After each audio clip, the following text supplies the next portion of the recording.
name's Lex. I'm fucking insane. So I figured I should make a channel introduction video. So what we're going to be doing, I do a lot of things. I have a lot of hobbies. People have been telling me for years I should make a YouTube channel, just kind of show the things that I do and stuff like that, especially the YouTube pipe community. Always welcome new smokers and stuff such as that, so I wanted to make a channel, be part of the YouTube pipe community, and get to know you guys a little bit more. On top of that, I don't want my channel to be just about pipe smoking. I want it to be all the things that I do while smoking a pipe and not smoking a pipe. So when I say I'm crazy, it's just because I do a lot of different things. Give you a little tour of my shed here that I do most of my smoking in. Flip the camera around for you guys.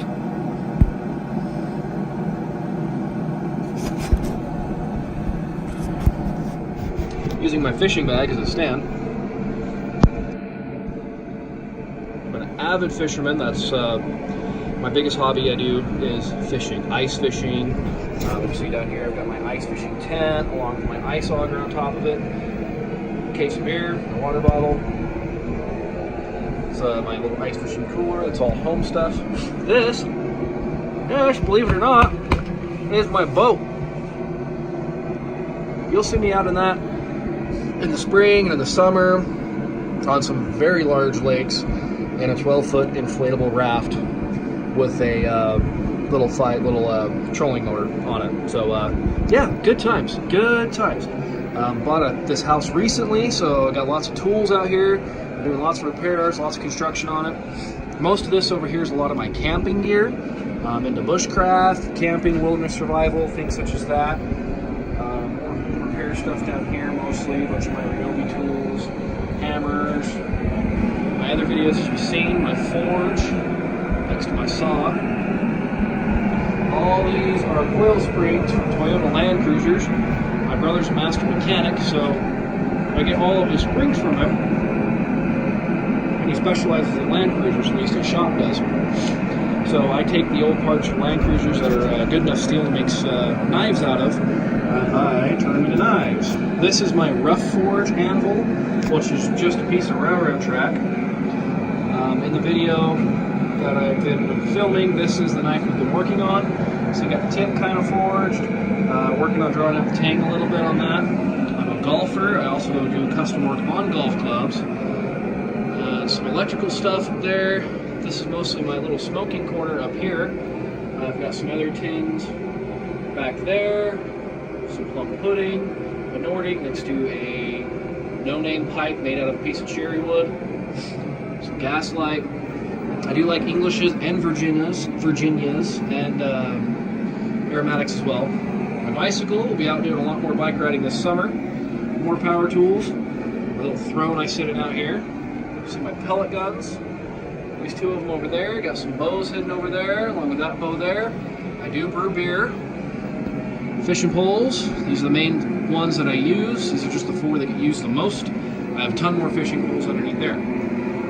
So, you see my little forge. I'm using it as a shop heater right now, and this did just come out of the forge not too long ago. This is what I use to rub out most of my tobacco on. Still smoking some chocolate flake.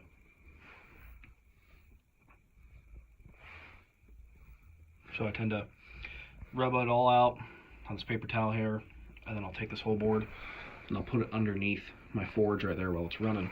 And while the forge is running, all that heat coming out the front, if your tobacco's wet, it dries it out pretty quick. You got to be pretty careful because it can overdo it. You can dry your stuff out way too much real quick.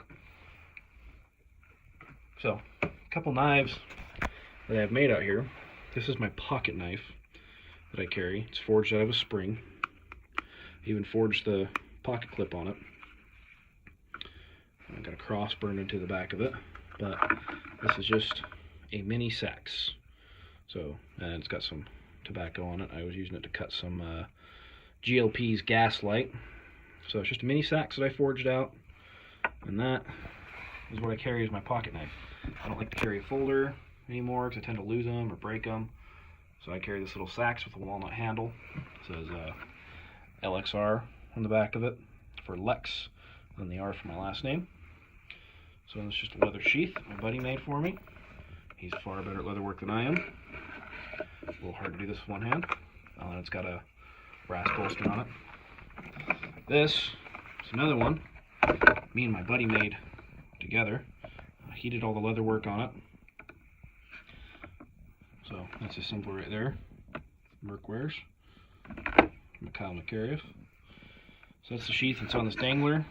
All brass. It's got a snap here. So I take it on and off easily. And then the whole sheath slides out of that, so I can take the sheath out. And then so I can take that off, have the sheath out, do some work, put the knife back in the sheath, set it down, and keep doing what I'm doing and not having to get up and reach for my belt every time. So, design on the sheath is designed to match a pine cone.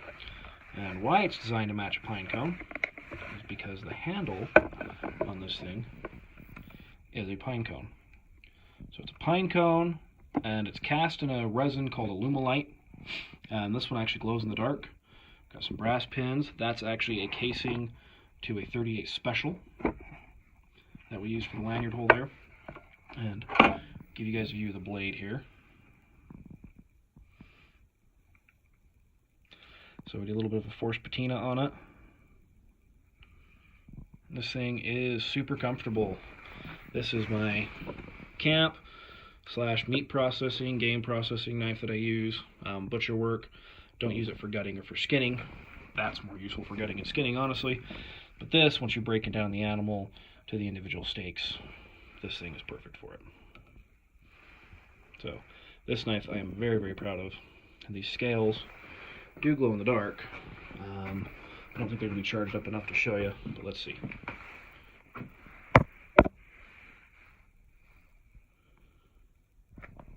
Yeah, you can barely see it.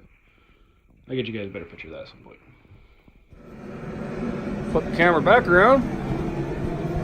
Put your back on the fishing bag. Alright. Smoking some Bob's Chocolate Flick in a Missouri Meerschaum Diplomat bent stem. I do like bent stems, I'm not a big fan of straight stems. Zippo. And I tend to just use a golf tee as a tamper. This is one I got from Miller Lite at a golf tournament. As you can see from the case of beer down there, I do like Miller Lite. As far as drugstore or cheap beer, standard beer you can get goes, Miller Lite's what I prefer. So we'll count this as my channel intro. Hi, Snug. So I want to do this introduction and tell you guys what to expect out of me. I'm not going to be doing how-tos. I'm not going to tell you how to forge a knife. I'm not going to tell you how to fish. I'm not going to tell you how to smoke a pipe. There's thousands of other videos out there on that of people who have presented that information in a way far better than I can. So I keep looking at the screen and not the camera, so it's kind of, I don't know if it's kind of awkward for you guys. It looks like I'm staring at nothing. I should probably look at the camera when doing this, yeah. So, not going to do reviews. I'm not going to review pipe tobacco. I'm not going to review fishing gear. I'll tell you my thoughts on things and be like, oh yeah, hey, I got this thing. I like it, you know. It does this, this, and this, and that's why I like it. But I'm not going to do full in-depth reviews. I'm not trying to be stuffing things, you know, my good friend Bradley over there, or anything such as that. I'm just setting out to be me and show you guys a little bit of what I do. Now, pipe smoking is a hobby. Tobacco really gets a bad rap just because of cigarettes. Cigarettes are definitely addictive, and if you do smoke cigarettes, you should probably quit. Pipe tobacco, cigars, more of a hobby. I don't know anybody who has to get home and get their fix on pipe, man. I gotta get my fix on pipe. No, doesn't work like that. My addiction, the only thing I would say that I am addicted to, sunflower seeds. I love sunflower seeds. These are my favorites. Kettle Roast Original by Giants. As you may have saw in the little shop tour, I got a Boston Red Sox hat. Not much of a sports fan, but I do like the Red Sox, and what actually made me like the Red Sox was, sunflower seeds are a big part of baseball. These are what the Red Sox eat. These were the most common ones I saw during the World Series 2018. It was the Giants Kettle Roast Original. My favorite seeds, so they're my team, based on sunflower seeds. I will give you a review of those. They're delicious. Eat them. And they're a little hard to find here in Utah, so I order tons of them and have to go different places to get them. So that's kind of what to expect out of me. I'm not going to be doing a whole lot of reviews or any stuff like that, if at all. Probably never. Talking too much, not smoking enough. I do like all types of pipe tobacco. I like aromatics, I like Englishes. Honestly, my least favorite is straight Virginias. I have a tin of Samuel Galwith Full Virginia Flake. Not a fan of it. I just tried Peterson Irish Flake, which is a dark brown Virginia Flake. Not really a fan of it. It's okay. It's probably one of the betters of the straight Virginias I've had, but it's not my thing. I tend to stick to English or aromatic, which is probably why I do like the Bob's Chocolate Flake. I didn't like it at first, but now I really like it, and I'm about halfway through that tin. Because it's 8% Latakia, then it's got some Virginias in there, and then it's got a chocolate topping on it, which it's not overdone, so I can still taste the tobacco, but I get a little bit of that chocolate, and it's good. I like it. Well, guys, we're going to have a lot of fun. We're going to make some cool stuff. We're going to catch a lot of fish. We're going to smoke a lot of pipe. Most importantly, we're going to eat a lot of sunflower seeds.